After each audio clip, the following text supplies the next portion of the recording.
Hello everyone, and welcome to the Scary Story channel. Tonight, we journey back in time to a place where stone walls hold ancient secrets and the air is thick with whispers of the past. We're delving into the mystery of Blackwood Castle, a fortress that has stood for centuries, watching over the rolling hills and dense forests of a forgotten corner of the world. They say some places are not just built of stone and mortar, but also of memories and sorrows. Blackwood is one such place. The story begins not with a ghostly apparition or a blood-curdling scream, but with a simple, unsettling fact. No one has successfully spent a full night within its walls for over 200 years. Many have tried. Brave adventurers, skeptical historians, and thrill-seeking paranormal investigators have all accepted the challenge. They enter at dusk, full of confidence, equipped with the latest technology and a healthy dose of skepticism. But as the sun rises, the castle is always found empty. The explorers are gone, their equipment left behind, sometimes neatly packed, other times scattered as if in a hurried escape. No signs of struggle, no broken windows, no forced doors, they simply vanish. Our tale focuses on a young, ambitious historian named Alastair Finch. Alastair didn't believe in ghosts. He believed in facts, in evidence that could be documented and verified. The legend of Blackwood Castle, to him, was nothing more than a local superstition, a series of coincidences embellished over generations. He was determined to be the one to solve the riddle, to spend the night and emerge in the morning with a logical explanation for the disappearances. He saw it as his ticket to academic fame, the discovery that would make his career. So, one crisp autumn evening, Alastair packed his gear, notebooks, a high-powered flashlight, thermal cameras, and enough coffee to keep him awake for a week. He bid farewell to the nervous innkeeper in the nearby village, promising to return for breakfast with a story that would put all the spooky tales to rest. As he approached the castle, its silhouette loomed against the twilight sky like a jagged tooth. The massive iron gate groaned open, a sound that seemed to echo not just through the courtyard, but through time itself. Stepping inside, Alastair felt an immediate drop in temperature, a chill that had nothing to do with the autumn air. It was a deep, penetrating cold that seemed to emanate from the very stones of the castle.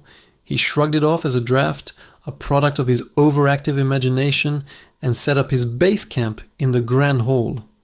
A massive, cold fireplace dominated one wall, its stone mantelpiece carved with the crest of the De Vere family, the original lords of Blackwood. The first few hours were uneventful. Alastair meticulously documented the architecture, taking notes on the Flemish tapestries that hung in tatters, and the portraits of grim-faced ancestors whose eyes seemed to follow him. He set up his cameras, their little red lights blinking like defiant stars in the oppressive darkness. He made his coffee, the modern hiss of his portable stove, a stark contrast to the ancient silence. He was feeling confident, almost smug. The castle was just an old, empty building. The stories were just that, stories.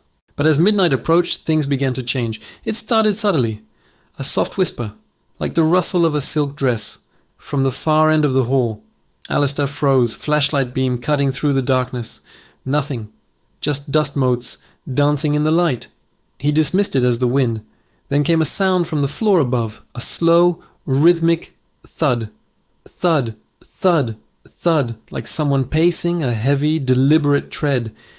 His heart began to pound. He called out, his voice sounding small and fragile in the vast space. "Hello? Is anyone there?" The pacing stopped. Silence descended once more, but this silence was different. It felt heavy, expectant. It felt like something was listening. Alastair tried to rationalize. Old buildings settle. Wood creaks. The wind plays tricks. He was a man of science, of logic. He reviewed his camera footage. Nothing. The audio recorders picked up only his own breathing and the faint hum of his equipment. And yet the feeling of being watched intensified. He felt a prickling sensation on the back of his neck, the kind you get when you know someone is standing right behind you. He spun around, flashlight sweeping the hall. Empty. But in the brief moment before the light hit the far wall, he could have sworn he saw a shadow detach itself from the others. A tall, slender shape that melted back into the darkness as the beam approached. His scientific resolve began to crack. He packed a small bag with essentials. A flashlight, his notebook, a water bottle, just in case. He told himself it was a precaution, a strategic retreat to a smaller, more defensible room. He decided to explore the upper floors, thinking that confronting the source of the noise might calm his nerves. He ascended the grand staircase, his footsteps echoing unnervingly. The air grew colder with each step. The portraits on the landing seemed to sneer at him. One in particular caught his eye, a portrait of Lady Elara de Vere, the last lady of the castle. She was said to have died of a broken heart after her husband, Lord Geoffrey, never returned from war. Her painted eyes were filled with a profound, timeless sorrow. He reached the upper corridor.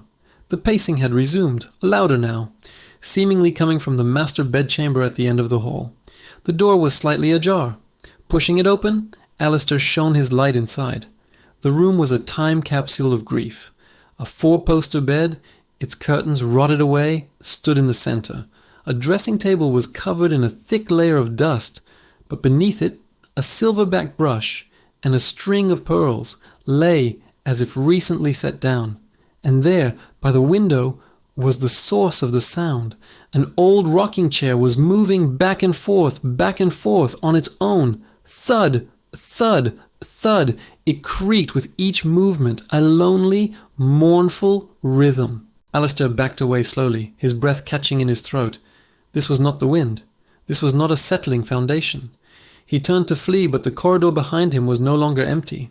Standing at the top of the stairs was a tall, shadowy figure, the same one he thought he'd seen in the hall.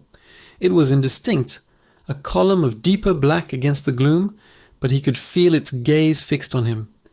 It wasn't menacing or aggressive, it just stood there, blocking his path. A deep, sorrowful sigh echoed through the hall, a sound that seemed to carry all the pain of the centuries. Panic finally took hold. Alistair abandoned his plan of a strategic retreat and simply ran. He didn't care which way he went, only that it was away from the figure and the rocking chair. He burst through a side door and found himself in a winding labyrinth of servants' passages. The walls closed in, the air becoming stale and suffocating. Whispers seemed to come from every direction now, weaving around him, speaking in a language he couldn't understand, but whose mournful tone was unmistakable. He felt cold, intangible fingers brush against his cheek. He stumbled, falling to his knees, his flashlight clattering across the stone floor and extinguishing, plunging him into absolute blackness. He was lost. He was terrified. The logical historian was gone, replaced by a primal fear. He crawled forward, hands outstretched, feeling his way through the suffocating dark.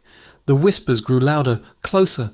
They weren't just sounds anymore. They felt like a presence, a crowd of unseen souls pressing in on him. He could feel their cold breath on his neck, their sorrow seeping into his very being. He wasn't just in a haunted castle. He was inside its grief. After what felt like an eternity, his hand touched wood. A door. Fumbling in the dark, he found a handle, turned it, and pushed. He half fell into a small circular room. High above, a single window showed a patch of starry sky. It was a turret. In the center of the room was a simple stone sarcophagus. The lid was slightly ajar. Driven by a morbid curiosity he couldn't explain, Alistair used all his remaining strength to push the heavy lid aside. Inside, there was nobody. There was only a single, perfectly preserved red rose lying on the velvet lining. As his eyes adjusted to the faint starlight, he saw inscriptions carved on the inside of the lid. It wasn't a name or a date. It was a poem, a lament. It spoke of a love lost, of an eternal wait, and of a promise to guard the castle until a long-lost soul returned. Suddenly he understood. The castle wasn't haunted by malevolent spirits. It was haunted by love and sorrow. Lady Alara didn't die of a broken heart. Her grief was so powerful it became a part of the castle itself. The figure he saw wasn't a demon, but the spectral form of Lord Geoffrey, forever pacing the halls, searching for the wife he left behind. The other whispers were the souls of the De Vere family, bound to the castle by their shared lineage and sorrow. They didn't harm visitors. They simply absorbed them into their endless, lonely vigil. To spend a night in Blackwood Castle was to become another whisper in the chorus of the lost, another soul waiting for a reunion that would never come. As this realization dawned on him, the room began to feel warmer. The oppressive atmosphere lifted, replaced by a profound sense of peace and sadness. The whispers softened into a gentle lullaby. Alistair felt his exhaustion overwhelm him. He lay down on the cold stone floor, his head resting near the sarcophagus. He didn't feel fear anymore, only a deep, empathetic sorrow. His last conscious thought was not of his research or his career, but of the tragic love that had stained these walls for centuries. He closed his eyes, and the darkness that took him was not one of terror, but of gentle, eternal slumber. The next morning, the village innkeeper looked towards the castle, hoping to see Alistair emerge, but the gates remained closed. When a search party eventually entered, they found what they always found: Alistair's neatly organized camp in the Great Hall, his cameras still recording empty rooms, his notebooks filled with meticulous observations that slowly devolved into panicked scribbles. But of Alistair Finch himself, there was no trace. He had become another part of the mystery, another voice in the timeless story of Blackwood Castle. They say on quiet nights, if you listen closely to the wind whistling through its broken towers, you can hear a new whisper joining the ancient chorus, a curious, academic whisper, forever trying to document the sorrow it has now become a part of. Thank you for joining us on this journey into the heart of Blackwood Castle. What do you think happened to Alistair and all the others? Was it a ghostly curse or something else entirely? Let us know your theories in the comments below. If you enjoyed this story, don't forget to like, subscribe, and hit that notification bell so you don't miss our next descent into the unknown. Until next time, stay curious and be careful what mysteries you try to solve.